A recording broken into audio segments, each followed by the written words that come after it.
Salut à toi public, bienvenue dans cette vidéo consacrée au tableau d'avancement.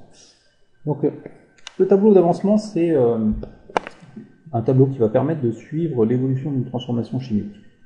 Alors le mieux c'est de commencer par un exemple. L'exemple que je te propose d'étudier c'est la combustion du méthane dans le dioxygène. Donc une molécule de méthane, pour que sa combustion soit complète, a besoin d'interagir avec deux molécules de dioxygène pour donner une molécule de dioxyde de carbone et deux molécules d'eau. Donc on va prendre un état initial du système. Un état initial du système avec 3 molécules de méthane et 9 molécules de dioxygène. L'avancement est noté X, voilà, et son unité, comme tu le vois dans le tableau ici, est exprimée en mol, c'est une quantité de matière. Alors si jamais la transformation se produit une fois, c'est-à-dire qu'une molécule de méthane va réagir, elle va réagir avec 2 molécules de dioxygène. Donc il ne restera donc en méthane, mais il ne restera plus que 2 molécules. Il y en avait 3 au départ, il y en a une qui a réagi. Et parmi les molécules de dioxygène, il y en avait 9 au départ, il n'en reste donc plus que 7. Et là, fort logiquement, si un atome de carbone a réagi, on va former une molécule de CO2 et 2 molécules d'eau. Donc cet avancement ici, il est égal à 1, c'est-à-dire que la transformation, elle se serait, entre guillemets, produite qu'une seule fois. Et globalement, il y a une molécule de méthane qui a réagi. Maintenant, si la transformation est totale et qu'elle va jusqu'à son avancement maximal. Alors, l'avancement maximal, c'est quoi? C'est une quantité de matière, déjà, qui correspond à la quantité de matière qui fait que la transformation chimique va s'arrêter parce que un des réactifs va venir à manquer. Et le premier réactif qui va venir à manquer, on va lui donner un nom, ça va être le réactif limitant. Alors, on peut essayer déjà d'anticiper un petit peu ce qui va fonctionner, parce que si une molécule de méthane, celle-ci là, va réagir, elle va réagir avec 2 molécules de dioxygène supplémentaires. Si celle-ci réagit, elle va réagir avec 2 molécules de dioxygène supplémentaires. Donc il va rester du dioxygène. Et la première espèce chimique qui va venir à manquer, le premier réactif qui va venir à manquer dans cette transformation, c'est évidemment le méthane. Donc si la transformation va jusqu'au bout, ce ne sera pas toujours le cas, si la transformation, l'état final va jusqu'au maximum possible, l'avancement maximal de la transformation, dans ce cas-là, il ne reste plus de molécules de méthane, il va rester 3 molécules de dioxygène, on va former 3 molécules de CO2 et 6 molécules d'eau. Voilà. En fait, ce tableau d'avancement, il te permet de rendre compte finalement de l'état du système.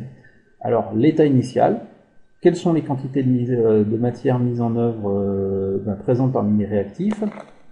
En cours de transformation, quelles sont les quantités de matière qui sont présentes? Et à l'état final. Alors évidemment, en chimie, on ne va pas s'amuser à compter les molécules les unes après les autres, c'est beaucoup trop fastidieux et puis on ne sait pas forcément bien le faire. On va réagir et on va surtout raisonner en quantité de matière. Donc je vais te proposer d'étudier par exemple la réaction de précipitation entre les ions cuivre 2 et les ions hydroxyde. Donc les ions cuivre 2, quand ils vont interagir avec 2 molécules d'hydroxyde pour donner le précipité suivant, CuOH2. Donc on va prendre le cas numéro 1, voilà, on va étudier le cas où il y a 1 mol d'ion Cu2+ à l'état initial et 3 mol d'ion HO-. Donc ici on va noter dans la première ligne de ce tableau d'avancement les quantités de matière, ce sont des mols. Okay, donc là il faut déjà que tu maîtrises bien tes calculs de quantité de matière pour pouvoir franchir cette étape-là. En cours de transformation, à chaque fois que le cuivre va réagir, 2 molécules d'hydroxyde vont réagir. Donc quand la transformation va se produire X fois, X mol de fois, on va avoir en quantité de matière qui va rester en cuivre 1 moins X. Et en quantité de matière pour les ions hydroxyde, on va avoir la quantité initiale 3 moins 2X. À l'état final, lequel va finir par manquer en premier? Bon, ça se comprend assez bien au regard des coefficients stoichiométriques qui sont plutôt faciles. Ici, on a un coefficient stoichiométrique à 1 et ici, on a un coefficient stoichiométrique à 2 sur l'ion hydroxyde. Donc là, évidemment, on arrive à anticiper assez facilement que ce sont les ions cuivre qui vont être limitants en ce début de transformation. Donc la transformation va s'arrêter à cause d'un défaut d'ion cuivre. Donc si la transformation va jusqu'au bout, hein, et c'est le cas, là, il ira jusqu'à son état final qui correspond à l'avancement maximal, et bien la quantité à l'état final de cuivre va être égale à 0 mol, et la quantité finale d'ion hydroxyde qui va rester sera de 1 mol. Alors ici, la quantité d'hydroxyde de cuivre formée, elle correspondra à 1 mol aussi. Donc là, on va dire que le réactif limitant, c'est les ions cuivre, et il y a un autre réactif, un réactif en excès, ce sont les ions hydroxyde. Deuxième cas, à l'état initial, ce coup-ci, on dispose de 1 mol, on va faire interagir 1 mol d'ion cuivre et 2 mol d'ion hydroxyde. À l'état initial, il ne s'est pas encore formé d'hydroxyde de cuivre. En cours de transformation, eh bien, on va avoir en quantité de matière 1 mol moins X mol, et 2 mol moins 2 fois X mol qui ont réagi. Alors, le coefficient stoichiométrique 2 qui est ici, tu le retrouves devant l'avancement X exprimé en mol. À l'état final, et ben là on s'aperçoit que finalement les deux vont devenir limitants simultanément. Donc la réaction s'arrête à cause d'un défaut et d'ion cuivre et d'ion hydroxyde simultanément. On dit que les deux réactifs ont été introduits dans les proportions stoichiométriques. Les coefficients stoichiométriques c'est 1 et 2, et ben on les a introduits dans les proportions stoichiométriques parce qu'on a mis 2 fois plus d'ion hydroxyde que d'ion cuivre initialement à la solution. Troisième cas possible, on va mettre 4 mol d'ion cuivre et 2 mol d'ion hydroxyde. Donc là, tu l'auras compris, hein, ça se comprend assez facilement. Le réactif en excès, a priori, ça devrait être les ions cuivre, et le réactif en défaut, ce sont les ions hydroxyde. Donc en cours de transformation, la ligne dans le tableau d'avancement, tu la rédiges toujours de la même manière. Hein. Ça va être égal à la quantité de matière initiale moins l'avancement, affecté du coefficient stoichiométrique correspondant à l'espèce chimique concernée. Ici, il y avait 2 mol initialement, on retrouve le 2 mol, moins 2x à cause du coefficient stoichiométrique qui est ici. Alors, le premier qui vient à manquer, évidemment, ce sont les ions hydroxydes, donc la quantité à l'état final, elle est nulle. Donc, l'avancement ici, il va valoir 1, donc si x vaut 1, voilà, si l'avancement vaut 1, ici il va rester finalement 3 mol d'ion Cu de plus. Donc ça, en traduisant en vocabulaire un peu plus scientifique, on va dire que finalement les ions Cu de plus sont en excès et les ions hydroxydes sont en défaut. Alors, ce qu'on doit retenir par rapport à tout ça, donc la quantité de matière X est appelée avancement, une transformation. C'est une grandeur qui s'exprime en mol, ou en ses sous-multiples, les minimoles. Mais de manière générale, je te conseille quand même de toujours travailler en mol, ça évite les erreurs de puissance de Lise dans les calculs dans la suite des exercices. Et ça permet d'obtenir l'évolution d'un système au cours du temps et de pouvoir déterminer les différentes quantités de matière des différentes espèces chimiques qui sont présentes. Un petit peu de vocabulaire, l'avancement final, à l'état final, quand la transformation s'arrête, elle est notée XF. L'état final est obtenu lorsque le système n'évolue plus. Et lorsque le système n'évolue plus parce qu'il manque un des réactifs, on est allé jusqu'à l'avancement maximal. On pourrait très bien imaginer qu'il y a des transformations, et ça tu vas le voir, qui ne vont pas jusqu'à l'avancement maximal. C'est-à-dire qui s'arrêtent à 60% de l'avancement maximal. XF n'est pas toujours égal à Xmax, et nous on le verra dans certaines transformations chimiques dans une prochaine vidéo. Voilà.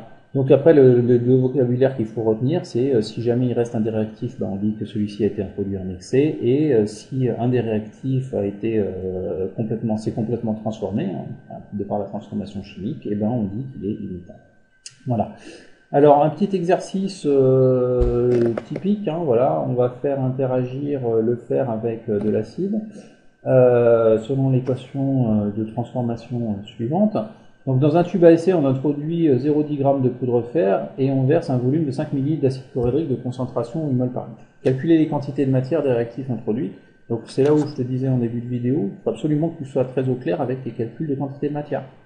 Donc la quantité de fer, comme il est à l'état solide, on va utiliser petit m sur grand M, la masse de l'échantillon sur la masse molaire du fer. Ce qui nous donne 1,8 10 puissance moins 3 mol. Alors je conserve bien deux chiffres significatifs, parce que ici la masse de fer elle est donnée avec deux chiffres significatifs. Même si sa masse molaire elle est connue avec trois chiffres significatifs, je conserve deux chiffres significatifs. Pour l'acide chlorhydrique, lui, il est en solution, donc on va utiliser la formule C fois V pour déterminer sa quantité de matière. Donc on a 1,8 10-3 mol pour le fer et 5 10-3 mol pour l'acide chlorhydrique. Donc on va supposer que la transformation va jusqu'à son état maximal, que l'avancement final est égal à l'avancement maximal. Ça c'est souvent modélisé par une flèche. Quand tu as une flèche comme ça et non pas une égalité, c'est que la transformation est totale. Donc les quantités de matière, on les met à l'état initial, on les introduit dans le tableau, donc il n'y a pas d'ion fer de plus au début de la transformation chimique, ni de molécules de dihydrogène. En cours de transformation, ici, on va avoir 1,8 la quantité de matière 10-3 moins l'avancement, là moins 2 fois l'avancement parce qu'il y a le coefficient stoichiométrique de ici. Pour le fer et pour l'hydrogène, ici, il n'y a pas de coefficient stoichiométrique, donc on garde x tout court, l'avancement. À l'avancement maximal. Donc là, tu auras des transformations chimiques où tu ne sauras pas forcément quel est, avec les coefficients stoichiométriques, quel est le réactif qui devient limitant en premier. Dans ce cas-là, il va falloir... Ah oui, le petit piranha, je ne te l'ai pas encore présenté, parce que le grand classique des élèves, c'est d'oublier le coefficient stoichiométrique devant l'avancement ici. Donc, histoire de bien vous y faire penser en devoir, je mets un petit piranha comme ça, vous essayez de ne pas vous faire croquer. Voilà. Donc on va finalement, de cette dernière ligne du tableau d'avancement, déterminer un système d'inéquation. De deux choses l'une, soit c'est le fer qui devient limitant, et dans ce cas-là, sa quantité de matière à l'état final est égale à 0, soit il est en excès, et dans ce cas-là, il est supérieur à 0. Donc je me retrouve avec l'inégalité suivante, 1,8 10-3 moins x max, soit supérieur à 0 s'il est en excès, soit égal à 0 s'il est limitant. Même raisonnement pour l'acide chlorhydrique. La quantité de matière initiale moins 2x max, soit il est limitant et dans ce cas-là il est égal à 0, soit il n'est pas limitant et il en reste, et dans ce cas-là la quantité de matière à l'état final est non nulle, et dans ce cas-là c'est supérieur à 0. Et il ne me reste plus qu'à résoudre ce système d'inéquation. Donc je bascule le x max de l'autre côté. Ce qui me donne les deux inégalités suivantes, alors j'oublie pas de diviser par 2, hein. Attention à l'inversion de signe quand on multiplie par moins 20. J'ai soit x max qui est supérieur ou égal à 1,8 10-3, soit x max qui est supérieur ou égal à 2,5 10-3. Je vais conserver le plus petit, et j'écris surtout x max qui est égal à 1,8 10-3 mol. Je donne la valeur de l'avancement maximal, voilà, c'est celui qui vient à manquer en premier, hein, qui est limitant, et je marque quel est le réactif limitant. Dans ce cas-là, ici, 1,8 10-3, c'est l'avancement c'est de l'avancement maximal, et le fer est limitant. Alors, ce tableau d'avancement, il nous permet aussi de déterminer les quantités de matière à l'état final. Vu que maintenant je connais la valeur de x max, je peux déterminer la quantité de fer. Alors, sans surprise, hein, vu que x max est vaut 1,8 10-3, la quantité de fer, elle est nulle. On vient de le dire, il est limitant. Donc là, c'est facile.